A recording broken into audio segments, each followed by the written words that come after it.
Hello students, welcome to Limba classes. तो आज हम डिस्कस करेंगे 10th ऑफ सितंबर 2024 के जो एसएससी सीजीएल के टीयर 1 में जीएस के क्वेश्चंस आए हैं उसके बारे में।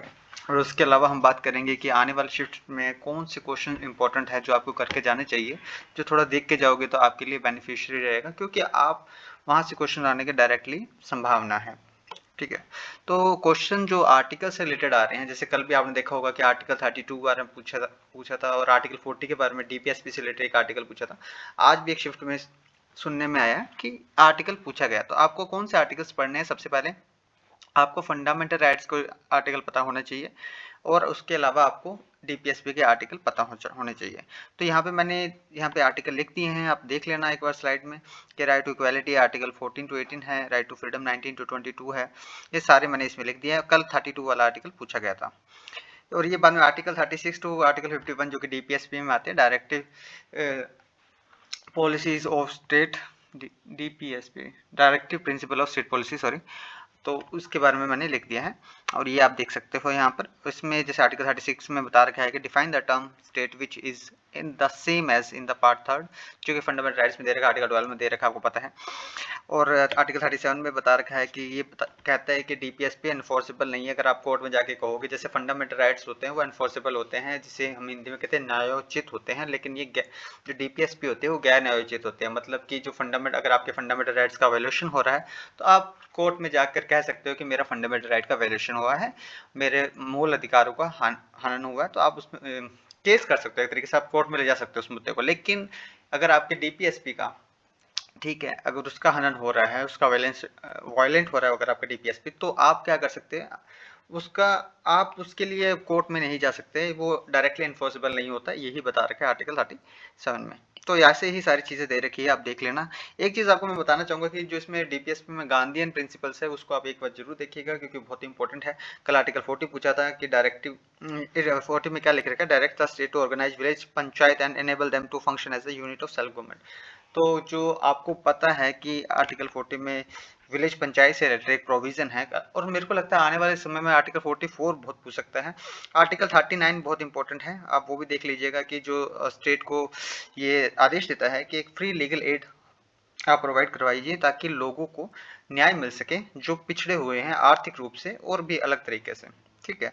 तो मतलब कि किसी कोई व्यक्ति इस वजह से उसे न्याय ना मिले, ऐसा नहीं होना चाहिए कि वो गरीब है। तो इसलिए जो फ्री लीगल एड मतलब कि मुफ्त की कानूनी सहायता जो उपलब्ध करवाई जाती है वो आर्टिकल 39A में करवाई जाती है, ये ध्यान रखिएगा। फिर आप 43 देखिएगा। मुझे पर्सनली मुझे लग रहा है कि आर्टिकल 44 बहुत इंपॉर्टेंट है यूसीसी से रिलेटेड, क्योंकि बहुत ही न्यूज़ में भी था।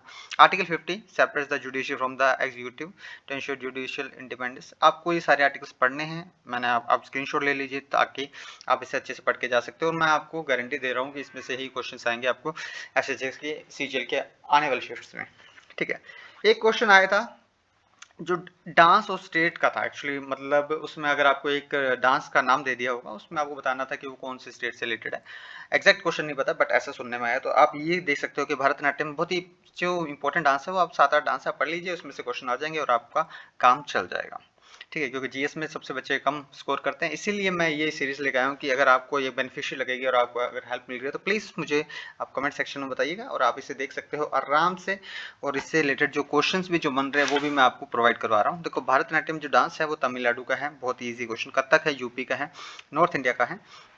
कथकली है वो केरला का। तो याद रखिए, कथक की जब बात आती है वो यूपी से है, जो कथकली की बात आती है वो केरला से। Kuchipudi Andhra Pradesh, Manipuri Manipur, Odissi Orissa, Mohiniyattam Kerala and Sattriya Assam. Actually Sattriya is a very important dance form of Assam, so you should remember it. Actually Sattriya बहुत ही इंपॉर्टेंट है, आप देख लीजिएगा, अच्छे से पढ़ लीजिएगा कि वो वैष्णव धर्म के संप्रदाय से संबंधित थे। वो किसकी, विष्णु जी की पूजा करते थे, कृष्ण की पूजा करते थे, कृष्ण जी की। और ये एक्चुअली मुझे जितना याद आ रहा है, ये यूनेस्को की इनटेंजिबल साइट्स की जो लिस्ट है उसके अंदर भी शायद सत्रिया है। एक्चुअली आपको यूनेस्को की वर्ल्ड हेरिटेज साइट भी देख के जाना चाहिए। और हाल फिलहाल में अगर कोई रामसर साइट घोषित हुई है, डिक्लेयर हुई है, वो देख सकते हो। क्यों रामसर साइट किससे रिलेटेड होता है? एक बार एक्चुअली पिछले साल आई थिंक एसएससी में पूछा गया था कि रामसर जो डे है वो कब मनाया जाता है। एक्चुअली वर्ल्ड वेटलैंड डे कब मनाया जाता है ऐसा था, तो वो 2 फेब को मनाया जाता है, क्योंकि उसी दिन ये रामसर जो कन्वेंशन है वो साइन हुआ था। और रामसर एक जगह है ईरान में 1971 के आसपास हुआ था। उसके बाद क्या होता है कि जो वेटलैंड होती हैं, जो इंपॉर्टेंट होते हैं, जिसको प्रोटेक्ट करने की ज़रूरत होती है, उसे इस लिस्ट में शामिल किया जाता है। आज से 8-10 साल पहले तक देखोगे तो सिर्फ 26 थे, और अब इस वक्त मुझे इतना याद आ रहा है 75 प्लस है, इसमें 79 या 80 प्लस हो चुके हैं इस वक्त। तो आपको जो लेटेस्ट वाले हैं वो आप ध्यान रखिएगा, और फर्स्ट वाला कौन सा था ये ध्यान रखिएगा। भारत रत्न से बहुत क्वेश्चन आ रहा है। एक्चुअली भारत रत्न आपको कौन से पढ़ना है, मेरा मानना ये है कि आप पिछले 20-25 साल के पढ़ लीजिए, और अगर उससे पहले के पढ़ना चाहो तो उसमें सिर्फ वही पढ़ना जो कि किसी डांस से या फिर कोई आर्ट से कनेक्टेड थे। मतलब आप वो मत पढ़िएगा कि कोई पॉलिटिशियन को मिला है, वो सब नहीं पूछेगा। इसलिए मैंने इसमें ये चीज़ें कवर करने की कोशिश की है। देखो 1998 में एम एस सुब्बुलक्ष्मी जी को मिला था, जो कि मदुरई तमिलनाडु से संबंध रखती थी, एक सिंगर थी ये, ठीक है। ये आप ध्यान रख सकते हो, कर्नाटक से रिलेटेड सिंगर थे मेरे को जितना लगता है। और उसके बाद आप अमर्त्य सेन को देख सकते हो, एक इकोनॉमिस्ट थे, ठीक है, इनको नोबेल प्राइज भी मिला है। रविशंकर जी को देख सकते हो, और बहुत सारी चीज़ें जो इसमें बिस्मिल्लाह खान देख सकते हो, एक्चुअली जो शहनाई वादक थे, एक्चुअली आई थिंक ये बिहार से संबंधित थे। भीमसेन जोशी जी को देख सकते हो, ये इंडियन वोकलिस्ट थे, कर्नाटका से संबंध रखते थे। सचिन तेंदुलकर जी को देख सकते हो। इसके बाद आप देख सकते हो नानाजी देशमुख, जो सोशल एक्टिविस्ट थे, जो 2019 में इनको भारत रत्न मिला था। भूपेन हजारिका जी को देख सकते हो, ठीक है। और कर्पूरी ठाकुर, एक्चुअली ये बहुत ही इंपॉर्टेंट पर्सन थे बिहार में। इन्होंने बहुत ही ज़्यादा स्ट्रगल किया था अपने बिहार के लिए, और इन्होंने बहुत ही अपना कंट्रीब्यूशन दिया था। आप देख सकते हो इनको, एक पॉलिटिशियन थे जो फॉर्मर बिहार के सीएम भी रहे थे, ठीक है। और अभी जो मिला है एम एस स्वामीनाथन जी को मिला है, ये ध्यान रखें। आपको पता है ग्रीन क्रांति, जो रिवोल्यूशन की बात करते हैं, जब हरित क्रांति की बात करते हैं, तो इनका नाम सबसे ऊपर आता है। उनकी वजह से ही आज पंजाब हरियाणा में बहुत ही ज़्यादा लोगों को जो एग्रीकल्चर में प्रोडक्शन में हेल्प मिली है, और लोगों की जो इनकम बढ़ी है। तो ये ध्यान रख सकते हो आप। फिर बृहदेश्वर टेम्पल से क्वेश्चन आया है, एक्चुअली आप ध्यान रखिएगा कि ये कहाँ पर है। ये कि यूनेस्को की वर्ल्ड हेरिटेज साइट भी है, ये तंजावुर से है, और इससे राजा राज चोल फर्स्ट ने बनवाया था। तो अगर आने वाले टाइम में, अगर आने वाले शिफ्ट्स में क्वेश्चन आएंगे, तो जो साउथ इंडियन टेम्पल्स है उसे आप कवर कर सकते हो। और मुझे एक थोड़ा सा एक दिमाग में क्वेश्चन आ रहा है कि हो सके तो आप चंदेल से रिलेटेड भी आप पढ़ के जाइएगा, बहुत ही इंपॉर्टेंट बन सकता है चंदेल से रिलेटेड। ओके, सो कनिष्का से रिलेटेड एक क्वेश्चन आया था, और कनिष्का के बारे में आपको पता होना चाहिए थोड़ा बहुत, जितना भी आप पढ़ सको तो पढ़ लेना, क्योंकि जो कनिष्का और अकबर दो बहुत ही इंपॉर्टेंट जो रूलर है, जो आपके एग्जाम में पूछे जाने की संभावना जिससे बहुत ज़्यादा है, वो ये दो है। कनिष्का है वो फोर्थ बुद्धिस्ट काउंसिल है, उन्होंने ये करवाई थी, उसमें उनका बहुत बड़ा योगदान रहा है। और उस समय क्या हुआ, बुद्धिस्ट है वो दो सेक्ट्स में बंट गए थे, एक महायान था, एक हीनयान था। तो क्वेश्चन भी आ रहे हैं, और मैं क्वेश्चन के साथ आने वाले जो शिफ्ट में है जो क्वेश्चन बन सकते हैं वो भी मैं बता रहा हूँ, इसलिए ये वीडियो बहुत इंपॉर्टेंट है, जरूर देखिएगा।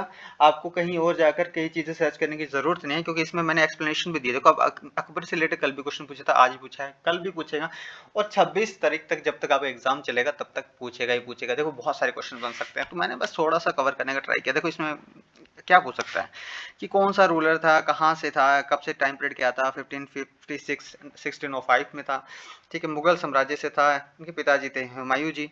और क्या, कौन सा युद्ध लड़ा था, बैटल ऑफ पानीपत कब लड़ा था, 1556 में, किसके खिलाफ लड़ा था, हेमू के खिलाफ लड़ा था। एडमिनिस्ट्रेशन देख सकते हैं, एडमिनिस्ट्रेशन से एक्चुअली आप थोड़ा देखिएगा, इसको थोड़ा डिटेल में पढ़िएगा, थोड़ा इंपॉर्टेंट है मुझे लगता है एडमिनिस्ट्रेशन से रिलेटेड। और इनके जो नवरत्न है, वो 9 रत्न कौन कौन थे, ये इंपॉर्टेंट है। बीरबल, तानसेन, राजा मान सिंह, टोडरमल वगैरह जो भी थे, आप उसको पढ़िएगा। और टोडरमल से रिलेटेड एक क्वेश्चन आने की संभावना है यहाँ पे, ये आप थोड़ा देख के जाइएगा। पीरियोडिक टेबल से क्वेश्चन आया है, सुनने में आया है, पर ये नहीं पता कि एग्जैक्ट क्वेश्चन क्या है, तो प्लीज आप थोड़े से उसे देख लीजिएगा, कौन से एलिमेंट्स क्या है, थोड़ा बहुत बेसिक जो भी है। केमिकल रिएक्शन से रिलेटेड एक क्वेश्चन आया था, अब वो भी देख सकते हो। हिल्स, एक्चुअली हिल्स वाला क्वेश्चन बहुत इंपॉर्टेंट है, मेरे को लगता है कल ही ये क्वेश्चन आया था डोडा बेटा से रिलेटेड। तो आप क्या कीजिएगा, जो भारत में जो इंपॉर्टेंट हिल्स हैं उसे देख के जाइएगा। जैसे कार्डेमम हिल्स देखिएगा, अन्नामलाई देखिएगा, तमिलनाडु में है, उसकी सबसे ऊंची चोटी कौन सी है, अनाईमुडी है, फिर ठीक है, नीलगिरी देखिएगा। और आप मेरे जब नीलगिरी पढ़ो तो आप देखिएगा उसका एरिया कहाँ कहाँ है, एक्चुअली ये केरला में है, तमिलनाडु में है, कर्नाटका में है। अच्छा चलो ठीक है, इसके अंदर एक सत्यमंगलम टाइगर रिजर्व है, वो कहाँ पर है, एक्चुअली वो दो स्टेट के बीच में, केरला और तमिलनाडु के बीच में बाउंड्री डिसाइड कर रहा है, ये नहीं, कुछ फैक्ट्स है जो बहुत इंपॉर्टेंट है। K2 के बारे में पढ़ सकते हो आप, कंचनजंगा के बारे में पढ़ सकते हो। कंचनजंगा के बारे में पढ़ोगे तो आपको पता चलेगा कि एक वर्ल्ड हेरिटेज साइट है, और ये एक पहली मिक्स्ड वर्ल्ड हेरिटेज साइट है एक्चुअली। तो ये आपको पता चलेगा। साउथ इंडियन किंगडम्स है, जो चोल, चेर एंड पांड्या, इसके बारे में पढ़ सकते हो। देखो विजयनगर से क्वेश्चन आने की संभावना है, मैं 99.99% नहीं बल्कि 1000% श्योर हूँ कि विजयनगर से आने वाले शिफ्ट में क्वेश्चन पूछेगा ही पूछेगा, क्योंकि अभी राजा रॉय चोल के बारे में पूछ लिया, बृहदेश्वर टेम्पल के बारे में पूछ लिया, तो जो उनके आर्ट एंड कल्चर है ना, आर्किटेक्चर, उसके से रिलेटेड आप चीज़ें जो फैक्ट्स है पढ़ सकते हो, पढ़ लीजिए।